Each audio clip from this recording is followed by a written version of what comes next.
ध्यान दो, तीसरा जो लेसन है हमारा, इसका पहला पार्ट कंप्लीट हो गया था, उसमें 2 इंपॉर्टेंट पर्सन थे, इसमें भी 2 ही है। दूसरा पार्ट है द ब्लैक एरोप्लेन, काला हवाई जहाज। ध्यान से समझिएगा, पहला प्रश्न है कि आई, उसके बाद में क्या लिखा है, यही समझाने के लिए हमने आपसे पूछा है सबसे। आई और वी के साथ में हेल्पिंग वर्ब सेल का प्रयोग होता है, ना कि विल का। मैंने यहां मॉडल लागू नहीं हो रहा है, इंग्लिश के साथ विल लगना चाहिए। देखो, बाकी जो मॉडर्न जो इंग्लिश है फिलहाल में, अगर उसकी दृष्टि से देखें तो यहाँ पर सबके साथ में I, we, you, they, he, she, it, name, singular, plural, सबके साथ में आप विल लगा दोगे तो गलती नहीं है, लेकिन सबके साथ में सेल लगा दोगे तो क्या है, गलती है। अगर ऑथेंटिक रूप से हम देखें तो आई और वी के साथ में हेल्पिंग वर्ब किसका प्रयोग करते हैं हम, सेल। पहला प्रश्न है कि I shall take the risk.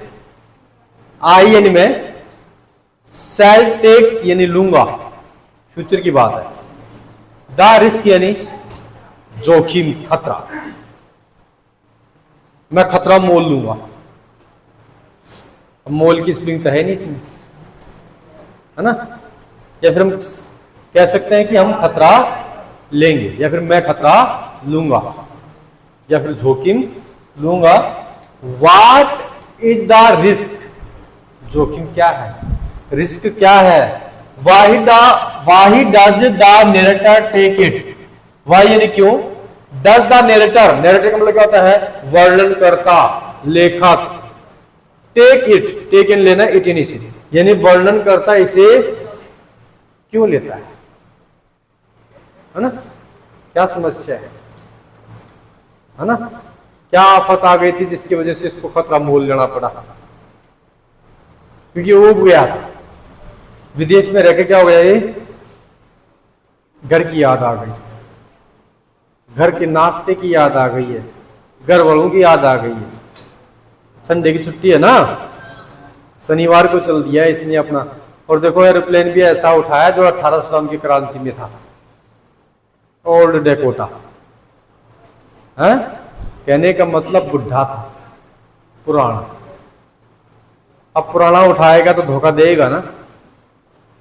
ये तो शुक्र है कैसे तैसे पूछ गया, क्योंकि ब्रह्म में एक दूसरा एरोप्लेन और बन रहा था बादलों का ही, है ना, बादलों का ही। कभी कभी हमें भी सपने में आंकड़ा का पौधा भी तो बहुत जैसा दिखाई देता है, ऐसे ऐसे हिलता हुआ भी भूत ही लगता है ना। तो यहां पर इसको भूत नजर नहीं आ रहा, लेकिन क्या नजर आ रहा है, एरोप्लेन। और कौन सा एरोप्लेन, ब्लैक, काला। बादल भी तो काले रहते हैं ना। Raunak look forward, understand this lesson 3, name is old the black aeroplane, है ना। आंसर इसमें बताया है, पहले तो हम इसका आंसर देंगे कि I shall take the risk, मैं जोखिम लूंगा। What is the risk, risk क्या है, तो there is the risk to fly, मतलब यहां पर जो रिस्क है, खतरा है, वो किसका है, उड़ान का है, उड़ने का खतरा है। The old Dakota aeroplane through the storm cross, storm का मतलब क्या होता है, तूफान। और दोनों का अगर हम ट्रांसलेशन करेंगे तो तूफानी,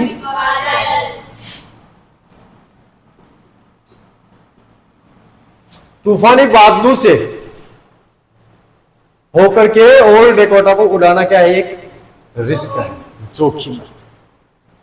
ओल्ड डेकोटा को तूफानी बादलों से होकर उड़ाना रिस्क है, जोखिम है, ठीक है। थ्रो का मतलब क्या होता है, से होकर, है ना, किससे होकर के, तूफानी बादलों से होकर के। द नैरेटर वांट्स, अब देखिएगा दूसरे प्रश्न का उत्तर आया है कि why does the narrator take it, यानी वर्णन करता है इसे क्यों लेना।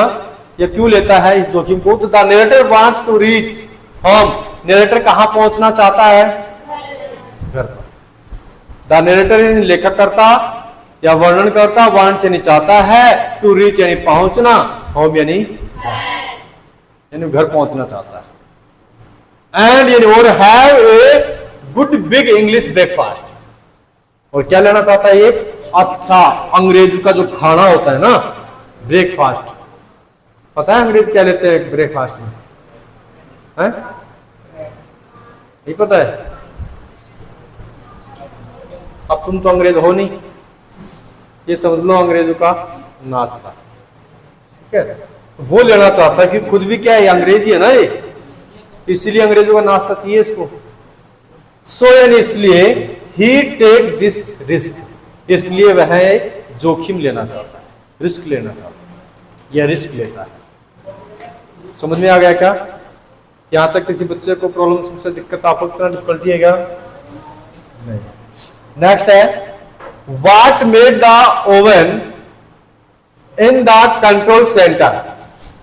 कंट्रोल सेंटर का मतलब क्या होता है?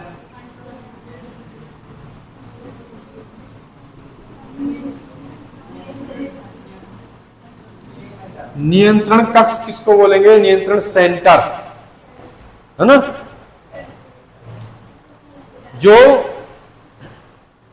कौन सा एरोप्लेन आ रहा है, कौन सा जा रहा है, कब आएगा, कब नहीं आएगा, कितना लेट है, ये सब जानकारी देने वाली एक महिला नियंत्रण कक्ष में बैठी हुई थी, है ना? और उसी महिला के पास में लेखक जाता है और पूछता है कि और एरोप्लेन कहां गया जो मेरे आगे आ गया है। तो महिला इसकी तरफ देख करके आश्चर्यचकित हो गई और इसको क्या समझ में बैठी? बावला है ना, पागल है, क्योंकि इस तूफान में कोई एरोप्लेन उड़ान ही नहीं भर रहा, इसको एरोप्लेन कहां से दिख गया? कोई एरोप्लेन भी नहीं आया, है ना? तो इसीलिए क्या थी?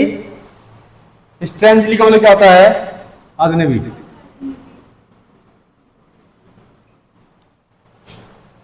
तो वाट यानी, यहां पे देखिए वाट यानी क्या होता है, लेकिन यहां पे ट्रांसलेशन को सही से समझने के लिए हम किसने शब्द का यूज करेंगे, है ना? किसने made the women in the, made यानी बनाया, द वोमेन यानी महिला को, इन द कंट्रोल सेंटर नियंत्रण कक्ष में जो बैठी हुई जो महिला है, किसने उसको बनाया? लुक एट द नरेटर, यानी उसको किसको देख करके? यानी अजनबी उल्लेखकर्ता या नरेटर या लेखककर्ता को देख करके नियंत्रण कक्ष में बैठी हुई महिला को किसने एक प्रकार से क्या किया? आश्चर्यचकित किया है। हालांकि इसमें इस प्रकार का कोई वर्ड नहीं है, लेकिन हम ये समझ सकते हैं व्हाट मेड यानी किसने बनाया, द वोमेन यानी महिला को क्या बनाया? एक प्रकार से आश्चर्यचकित होने की भावना उत्पन्न हुई ना, किसको देख करके? यानी नियंत्रण कक्ष में बैठी हुई महिला को किसने देखा? हाँ, लेखक ने भी देखा और महिला ने देखा, तो ये आश्चर्यचकित हो गई। क्यों हुए? उसी चीज को इसमें हम लिखना है, यानी किस बात ने उसको आश्चर्यचकित कर दिया है। The narrator asked, the narrator लेखककर्ता ने आस्क्ड ने पूछा, द वोमेन यानी महिला से। किस महिला से? जो इन द सेंट्रल यानी कंट्रोल सेंटर, यानी जो नियंत्रण कक्ष में बैठी हुई थी ना, उस महिला से पूछा लेखक ने अबाउट द पायलट, अबाउट के बारे में, द पायलट का मतलब होता चालक, ऑफ द अनदर प्लेन, दूसरा जो प्लेन था उस अनदर प्लेन के जो चालक है, उस चालक के बारे में किसने पूछा? लेखककर्ता ने। किससे पूछा है? नियंत्रण कक्ष में बैठी हुई महिला से। क्या पूछा?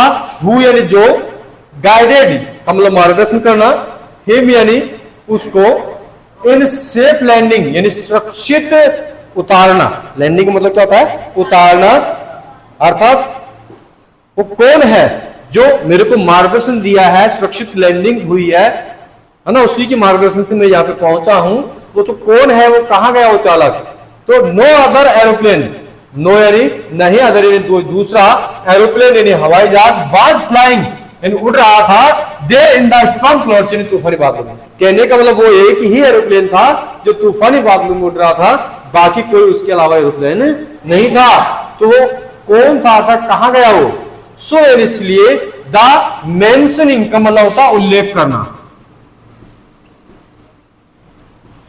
ऑफ द नरेटर, यानी वर्णन करता अबाउट इनके बारे में द अनदर एरोप्लेन, यानी दूसरे हवाई जहाज ने made the women's look strangely, यानी अब दूसरे एरोप्लेन के बारे में जब पूछा तो वो जो घटना है अर्थात जो बात बोली है इसी बात ने मेड इन बनाया दैट, यानी जो या जिस महिला ने ओमेन लुक स्ट्रेंजली, यानी उस अजनबी महिला को देख करके, है ना, या फिर अजनबी लेखकर्ता को महिला देख करके, दोनों ही क्या हो गए थे, आश्रित। Today's your lesson is complete, next day start now your next lesson, the Anne Frank diary, है ना, यही है ना, तो उसी को हम समझाएंगे। लेकिन तीसरे लेसन तक कंप्लीट रूप से आपको क्वेश्चन आंसर याद होने चाहिए, ठीक है। इनको बराबर हम दोबारा से समझाएंगे, एक एक से याद करवाएंगे, एक एक से बुलवाएंगे, तभी सिस्टम बैठेगा। और चौथे लेसन तक अर्थात चौथा लेसन कंप्लीट हो गया ना, कल हम चौथे लेसन के भी क्वेश्चन आंसर आपको राइट करवा देंगे। उसके बाद में हम पर डे आपसे सुनेंगे, जैसे जैसे स्कूल में लेसन चलेंगे ना वैसे वैसे ही हम पूर्ण रूप से अच्छे से याद करते हुए चलेंगे, क्योंकि हमारे पास में समय रहेगा, बराबर चलेंगे स्कूल वालों के साथ साथ। एक लेसन को पढ़ाने में 2 या 3 दिन का वक्त लगता है, तो 2 या 3 दिन में हमारे 2 या 3 क्वेश्चन ही रहते हैं प्रत्येक लेसन में, हम याद करते हुए चलेंगे और हमारे उधर लेसन कंप्लीट होते हुए चलेंगे, ठीक है ना, तभी रिजल्ट बनेगा।